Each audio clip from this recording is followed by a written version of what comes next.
Terpujilah Engkau, Tuhan Allah kami, Raja semesta alam, yang menyediakan kami roti dari bumi. Amin.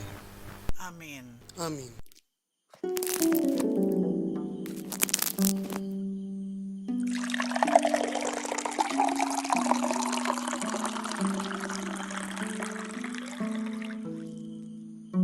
Aku selalu mengingat semuanya, merenungkan semuanya. Anakku, putra Allah yang maha tinggi. Kau mengatakan sesuatu, Ibu? Lukas, sejak waktuku tiba, aku tinggal di Nazaret saat itu. Kala itu kami masih belum bisa tinggal serumah karena adat memang seperti itu. Yusuf suamiku memiliki sebuah tempat pengrajin bahan bangunan dan perabotan. Dia juga masih tinggal sendirian. Sebaiknya kau catat, Lukas. Sebentar, kuambilkan beberapa hal. Tapi aku tidak yakin itu bisa dilakukan sekarang. Jangan khawatir anakku. Aku akan menceritakannya pelan-pelan. Dan kau bisa menanyakannya kapanpun kau mau.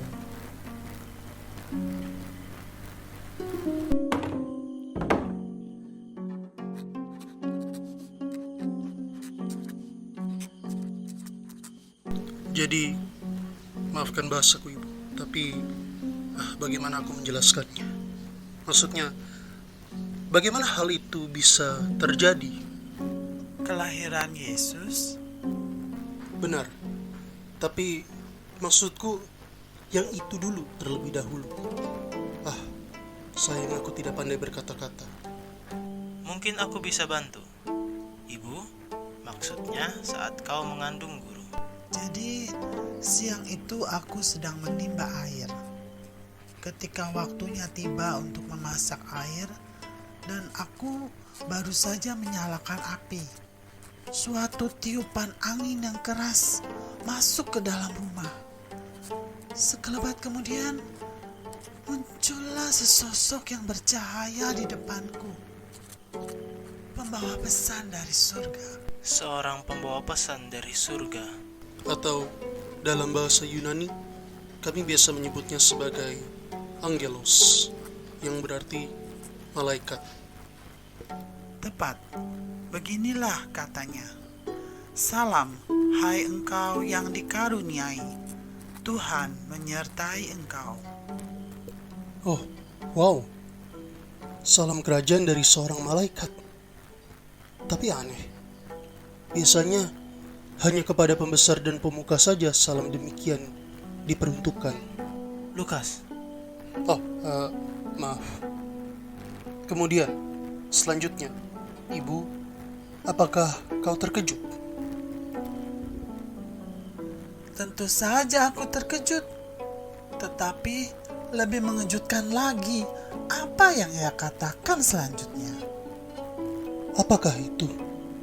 Jangan takut, hai Maria, sebab engkau beroleh kasih karunia di hadapan Allah. Sesungguhnya engkau akan mengandung dan akan melahirkan seorang anak laki-laki, dan hendaklah engkau menamai dia Yesus. Ia akan menjadi besar dan akan disebut Anak Allah yang Maha Tinggi. Dan Tuhan Allah akan mengaruniakan kepadanya tahta Daud, bapa leluhurnya. Dan ia akan menjadi raja atas kaum keturunan Yakub sampai selama-lamanya. Dan kerajaannya tidak akan berkesudahan. Wow, sebentar, Ibu. Kau mengingat semuanya ini. Kata demi kata, hela nafas demi hela nafas. Maksudku, dan maaf, aku tidak bermaksud tidak hormat. Tetapi, bagaimana bisa? Lukas anakku, persis seperti yang kukatakan pada malaikat itu pada hari ia mendatangiku dan menyampaikan pesan Tuhan Allah. Bagaimana hal itu mungkin terjadi? Kan aku belum bersuami. Jadi, pada saat itu, kau belum bertemu, apalagi menikah dengan Bapak Yusuf. Bukankah demikian jika aku tidak salah mengerti? Aku sudah bertemu, bahkan sudah bertukar janji dengannya. Tetapi kami belum tinggal sebagai suami istri secara sah. Maaf, tapi aku sedikit tidak mengerti. Itu adat bangsa kami, Lukas. Adat orang Yahudi. Oh, oke, baik. Lalu jawab malaikat itu, Roh Kudus akan turun atasmu, dan kuasa Allah yang Maha Tinggi akan menaungi engkau. Sebab itu anak yang akan kau lahirkan itu akan disebut kudus, anak Allah. Dan sesungguhnya Elisabet, sanakmu itu, ia pun sedang mengandung seorang anak laki-laki pada hari tuanya. Dan inilah bulan yang ke-6 bagi dia, yang disebut mandul itu. Sebab bagi Allah tidak ada yang mustahil. Aku yakin aku ketinggalan beberapa detail di sini. Aku rasa tadi aku tidak sengaja melamun atau tertidur. Siapa itu Elizabeth tadi, Ibu? Sepupuku, kami mendengar bahwa dia mandul sebelumnya. Tetapi, memang kuasa Tuhan sangat luar biasa bekerjanya. Sama persis seperti yang saudara Paulus ceritakan padaku tentang perbuatan yang dilakukan oleh Rasul Petrus ketika ia melintas dan bayangannya menyembuhkan orang-orang sakit yang bahkan ditaruh di pinggir jalan saja. Benarkah begitu adanya? Puji Tuhan. Boleh kau lanjutkan, Ibu, tentang Elizabeth, sepupumu itu? Jadi, segera sesudah aku mendengarnya, aku merasakan hangat dalam tubuhku. Tak ada lagi yang hendak kukatakan, kecuali sesungguhnya aku ini hamba Tuhan. Terjadilah padaku menurut perkataanmu. Lalu malaikat itu menghilang begitu saja. Titahnya sudah terlaksanakan, pesannya sudah tersampaikan. Buat apa lagi ia berlama-lama di bumi ini? Adakah dia memiliki nama? Maksudku, malaikat itu. Misalnya, orang Yunani punya Iris dan Hermes. Malaikat itu juga pasti punya nama. Ada, ia bernama Gabriel. Yang berarti Tuhan adalah kekuatanku. Bagus sekali. Tetapi, kurasa bangsaku juga tidak akan terlalu peduli untuk mencari tahu. Hanya karena berbeda kebiasaan, Terkadang orang-orang ada yang suka menyulut emosi dan sentimen satu sama lain. Sedangkan di sisiku, Saudara Paulus pernah menasihatiku untuk tidak mengikuti kebiasaan. Ya benar. Dan Elizabeth, saudari sepupuku, ia juga mendapatkan kabar demikian dari malaikat yang sama. Sebenarnya yang dikabari ialah suaminya, Zakaria. Dari situlah ia mengandung Yohanes Pembaptis. Suatu ketika saat Zakaria sedang mempersembahkan kurban di mezbah di bait Allah. Ya. Lalu, malaikat itu datang kepadanya pada saat itu. Bagaimana kau tahu semua ini, Ibu? Adakah dia bersurat denganmu?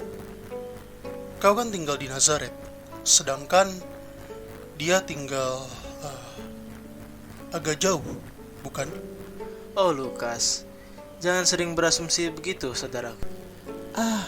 Tapi kali ini Lukas benar.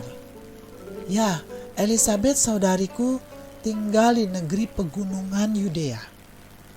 Tentu aku harus ke sana. Elizabeth mengandung ketika umurnya sudah lanjut. Jadi risikonya cukup besar. Tapi, kau sendiri sekala itu sedang mengandung, Ibu. Kemanapun aku berjalan, asal ditemani Yusuf suamiku, pasti aman. Saudara Yohanes, dengar, aku tidak bermaksud menilai dari sekilas saja. Tetapi, kau lihat bagaimana ibu berbicara tentang Bapak Yusuf, sama seperti orang yang baru jatuh cinta kemarin. Oh Lukas, ada perbedaan ketika seseorang mencinta karena paras saja, dan ketika seseorang mencinta karena roh Allah hidup di dalam. Oh, begitu. Beritahu aku lebih banyak. Nanti saja dulu. Mari kita dengarkan cerita ibu lagi.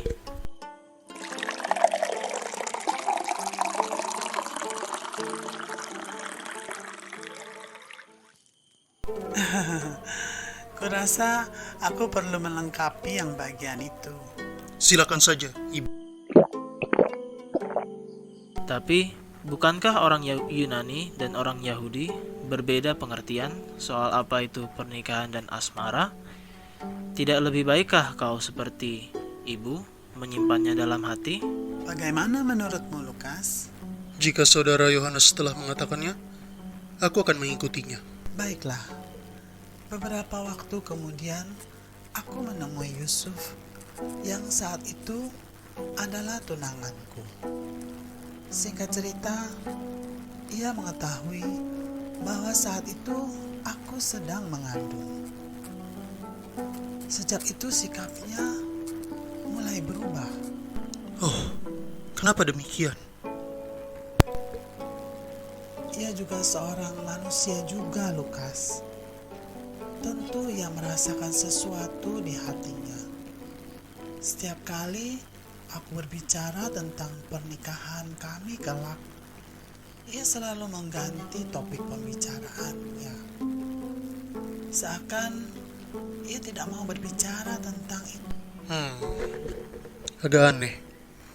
Sedikit, bagaimana mengatakannya? Tapi yang jelas, bukan suatu perbuatan mulia untuk seorang pria yang memperlakukan seorang wanita yang sedang hamil. Bukan. Namun, dia cepat meminta maaf sesudahnya. Bukan karena ia ingin itu segera berlalu, tetapi karena ketulusan hatinya. Oh, bagaimana kau tahu, Ibu? Awas, laki-laki sangat mudah menyembunyikan pikiran mereka yang sebenarnya. Tak lama sesudah itu, Yusuf datang kembali ke rumahku. Ia menceritakan kepadaku segala yang terjadi semalam. Seorang malaikat mendatanginya dalam mimpi, kemudian mengatakan kepadanya untuk mengambilku sebagai istri, sebab karena anak yang di dalam kandunganku. Dan ia memperistrimu. Benar. Perlukah aku menceritakan kelanjutannya? Mungkin nanti saja, Ibu. Makanan ini sudah mulai dingin. Tidak sebaiknyakah kita makan malam dulu? Bagaimana menurutmu, Lukas? Kurasa saudara Yohanes telah mengatakannya dengan tepat. Tapi tetap perlukah aku memasukkannya, saudara? Kembali kepadamu, saudara. Namun, kekhawatiranku terletak pada apakah mereka yang akan membacanya dapat mengerti atau justru akan menertawai kita? Benar juga. Soalnya untuk orang Yunani, cerita dalam latar yang sederhana tidak terlalu menarik. Mereka lebih suka cerita dalam latar yang mewah dan gemerlap. Itulah bedanya kaum kita dengan mereka yang tidak mengenal Tuhan, Lukas. Aku yakin ibu mencintai Bapak Yusuf dan Bapak Yusuf pun mencintai ibu karena mereka mencintai Tuhan, yang adalah sumber cinta itu sendiri. Bukan begitu, Ibu? Ya, Yohanes. Oke, baik. Bagaimana kalau kita katakan saja bahwa Yusuf berbuat seperti yang diperintahkan kepadanya? Itu pun sudah cukup. Baiklah kalau begitu. Ayo kita makan dulu.